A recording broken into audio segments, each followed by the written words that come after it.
Hey everyone, it's Dr. Scott back here with the next module here in Healthy You, Food is Medicine. So let's talk about what the current state of the modern diet is in the United States. For us to have a context to this, we have to know really kind of what our starting points are. And so, as we mentioned in the past videos, we talked about some of the concepts of inflammatory nutrition versus anti-inflammatory. What I want to do in this video is really start breaking down what we eat that is and can be inflammatory. And so we talked about in one of the prior videos that dairy products are one of those things that can be somewhat considered as neutral. But oftentimes dairy products can be quite inflammatory. When we talk about alcohol, alcohol can be inflammatory, but it can also be neutral, right? Consumption of alcohol is something when we look at quantity of alcohol and types of alcohol really dictate how inflammatory it becomes. If you're having a glass of red wine per day, then alcohol is not an issue. If you're having, 4 glasses of red wine per day, obviously it's a majorly issue because alcohol has its own calories, plus there's a sugar content, right? There's 7 grams of carbohydrates, or excuse me, 7 calories per grams of alcohol. So it's very calorie dense because 1 gram of fat is 9 calories per gram. So alcohol is right behind that. That's why you see so many people that are heavy drinkers. They develop a lot of that alcoholic fatty liver disease because there is just so many calories consumed from people that are heavy drinkers, not to mention the other effects that it has on their health, but the extra calories are just tremendous. And then we talk grains, pastas, breads and cereals, sugars, refined vegetable oils, obese meats. All of these things we're going to start breaking down so you can really see what these things are and why they are causing such a major issue for our health. So when we talk about the dairy, right? And dairy and industrially raised meat products are having very similar issues. So when we talk about industrial dairy farms, let's just kind of lump the meat and the dairy together. The cows tend to be very confined. They're highly stressed. And for those of you who know anything about stress, when you get stressed, you secrete a stress hormone called cortisol, which what it does is it will suppress the immune response, making the animal more predisposed to get sick. So what happens in these close quarters? Well, of course, it's not sanitary, but these animals oftentimes will then have to be put on antibiotics because they're stressed, because they're in unsanitary conditions. So you see this vicious cycle. Their diets are also not their natural diets. They are given GMO corn and soy primarily because they're cheap, they're readily available, and they're very calorie dense. These are not what these animals would eat. They're normally grass consumers. They're grazers. So when they're free-range cows, they consume mostly greens. They'll go out in the pasture and they'll eat, grasses. They'll eat a number of different types of plants, but they don't normally eat soy and they don't normally eat corn. The other thing is they are given a thing called bovine growth hormone. And the whole point of it is to increase the size in their growth rate. So they want to make a larger animal and they want to speed the pace at which they mature so they can move the animals faster to market. And so this is a huge issue because, when, let's say, for example, you're talking about the production of milk, all of those compounds that are being put into the animals, whether it's the hormones, whether it's the antibiotics, all of those things are passed on into the milk. And so then the milk quality is going to be very different than if the animal is an organically raised free-range cow. Because a stressed animal is also a very acidic animal. So it makes the pH of their of their milk way more acidic. It also makes the fat types that the animal produces way more unhealthy because the milk that a cow makes has saturated fats in it.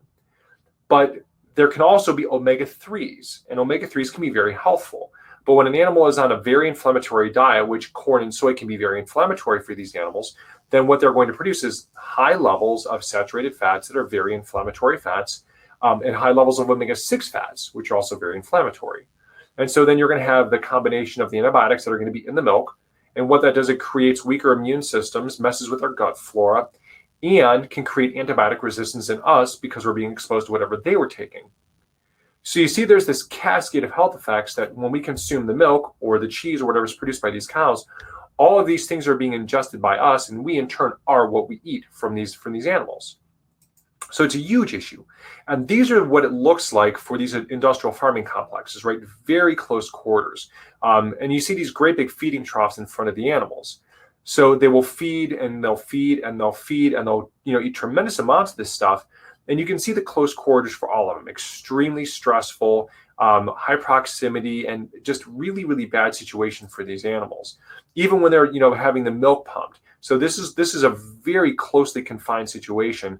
And so you have to figure that because of these concentrations, it's going to create tremendous amounts of stress just in the milking process.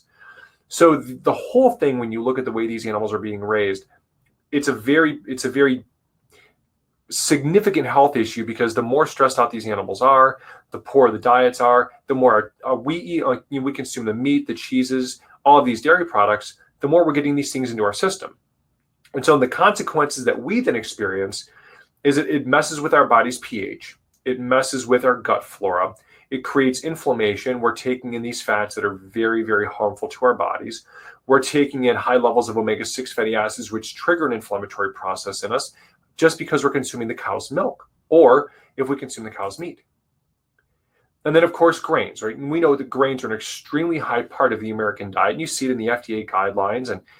And moms and dads, it's not true that we need the amount of grains that are being recommended. It's not good for us, because by the nature of how grains cell walls are built, they're very dense in omega-6 fatty acids. And this is a universal rule across most grains. When you look at your wheats, when you look at your oatmeal, when you look at your rye, barleys, all these things, they tend to be very, very high in omega-6 fatty acids in their cell walls.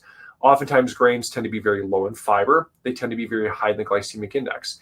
If you're not familiar with the glycemic indexes, we're going to have a whole module talking about the glycemic index, because it's really important. But the glycemic index is a measure of how fast our body takes the sugar from a food and then puts it into our bloodstream.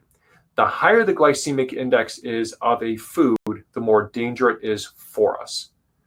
Because the more that our blood sugar spikes, the more it puts strain on our pancreas, but it will also increase intracellular inflammation between the cells, because the longer that these carbohydrates, these floating sugars are in our bloodstream, what they do is they create free radicals.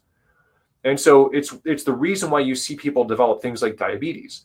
It's the long-standing free radical damage that all of their cells are going through. And so they'll destroy nerve cells, muscle cells, arterial walls, and you see this progressive damage. And so it's this process that when you have this spike up and down and constant dysregulation of blood sugar, there's a lot of health effects that grains by themselves create just from that. So, but you've got multiple things there, right? If there were higher fiber would then lower the glycemic index, because that's what fiber does. The more fiber there is in a food, the lower the glycemic index will be. In addition, the vast majority of the grains that we see on the market, they are GMO and non-organic. And so genetically modified, we'll get into that in another module as well.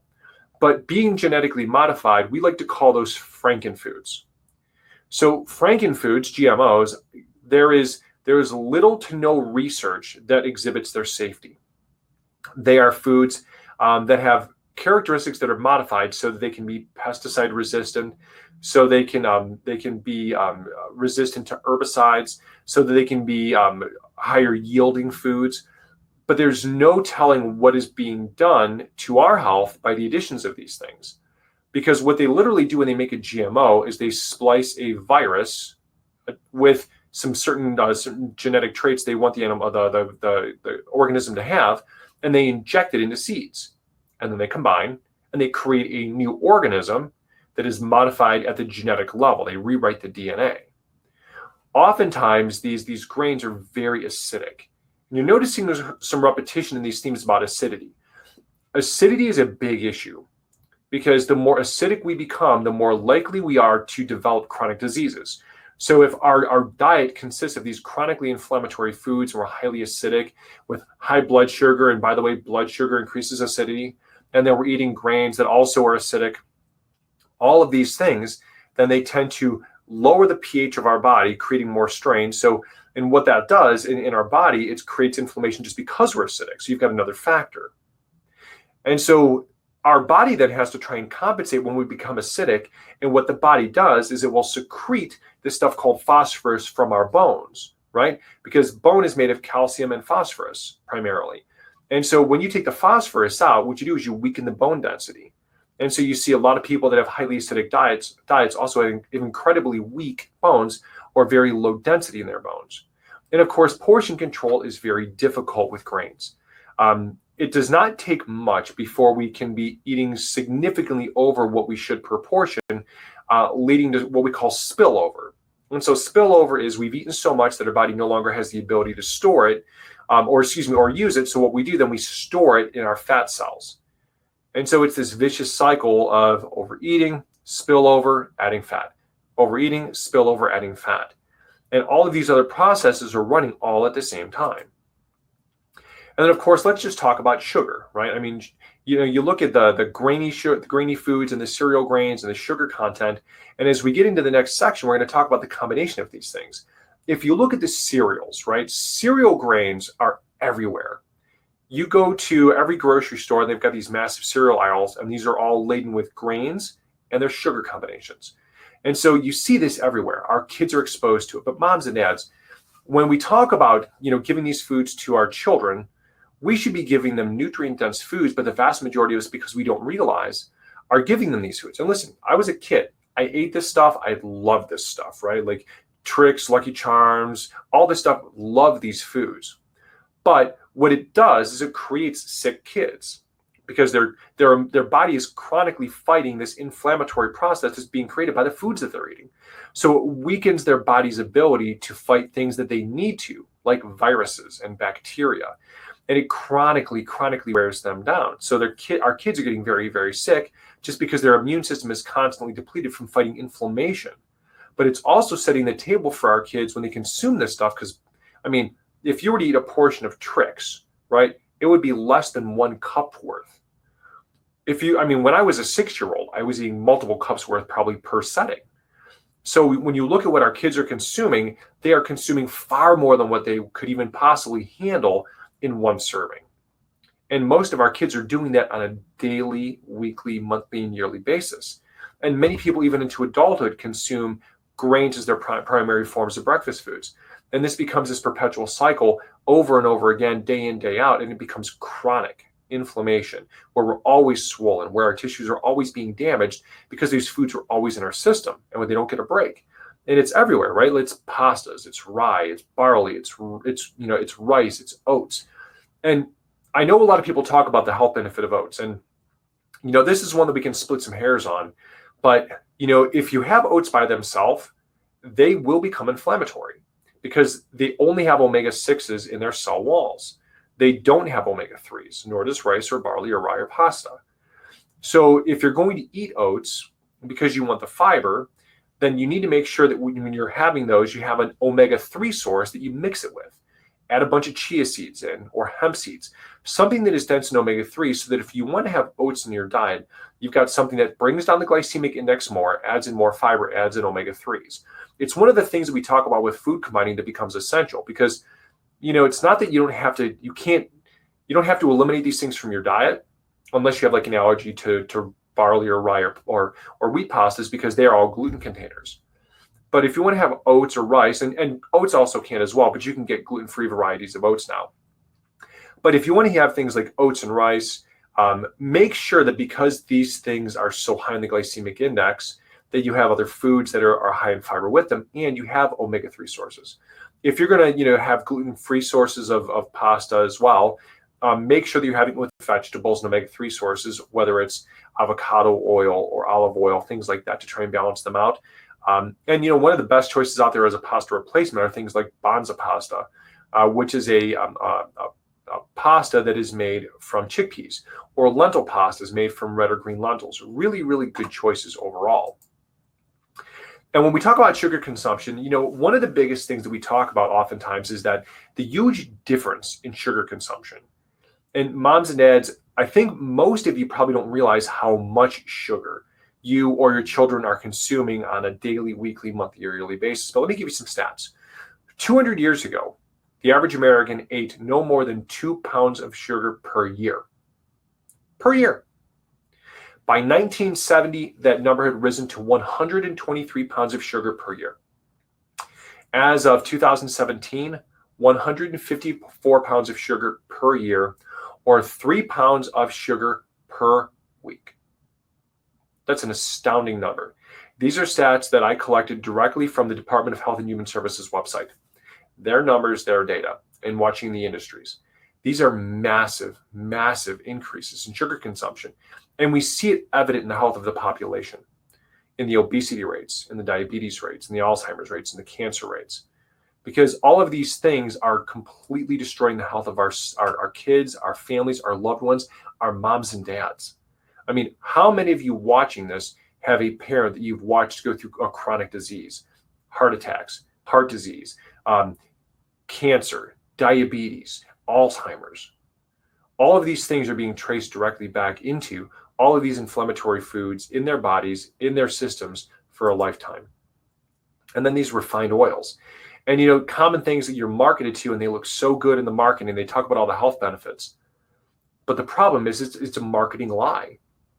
When you look at things like vegetable oils and corn oils and canola oil, so vegetable oils and omega-6 oil, corn oil, omega-6 oils, these are not health promoting oils. They do a great job of saying how they're cholesterol free. Well, not entirely true, because, they're nothing. These oils, they can be converted into cholesterols when you digest them, because that's how they have to be moved. That's why it's important to understand these things. But when you look at things like, corn oil has nothing but omega-6 fatty acids. Vegetable oil, almost entirely omega-6 fatty acids. Canola oil may contain omega-3 fatty acids, but canola oil is a genetically modified oil that comes from a thing called the rapeseed. And so if you've never heard this before, canola oil stands for Canadian oil low acid. It's made from this thing called the rapeseed. The rapeseed contains this stuff called uric acid. Uric acid is a neurotoxin that they used to use in a thing that many people have heard of called mustard gas. It's very toxic. Now, if you read what they say, oh, the levels are so low that it's non-toxic to humans. The problem is that there actually isn't an established level at which uric acid isn't toxic, especially if you use it over long periods of time. And many people cook with oils on a daily basis. So there can be accumulation effects of many of these things. And it's a genetically modified oil. It's made in a laboratory.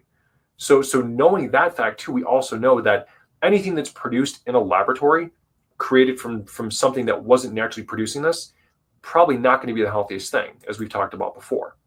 And of course, obese meats, right? We know they taste delicious, right?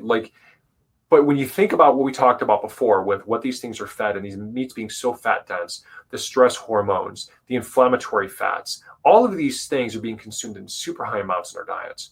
And so when we look at how these things are contributing constantly to inflammation in our bodies, if we don't start changing what we consume, if we don't start getting these inflammatory fats out and replacing them with things that are going to be more health promoting, with dense in omega-3s, not omega-6s, and not super high in inflammatory saturated fats, there are saturated fats that are really good for you, right? So when you get saturated fats from things like coconut oil, they contain things like medium chain triglycerides, which can be very health promoting and very anti-inflammatory and a great source of energy. But when you look at things like these kinds of saturated fats, these long chain fatty acids, they are extremely, extremely inflammatory. And they are trans fat dense. And so all of these things we know are things that lead to and cause heart disease in us and in our loved ones. So in the next video, we're going to start really talking about, well, okay, so now that we know what causes inflammation, now that we have a framework, let's start diving deep into how do we stop the inflammation? What can we use? What are the foods? What are the things that we need to be consuming to put out the flame inside of our bodies? So keep diving in. I cannot wait to see you guys in the next module. See you on the next video, guys.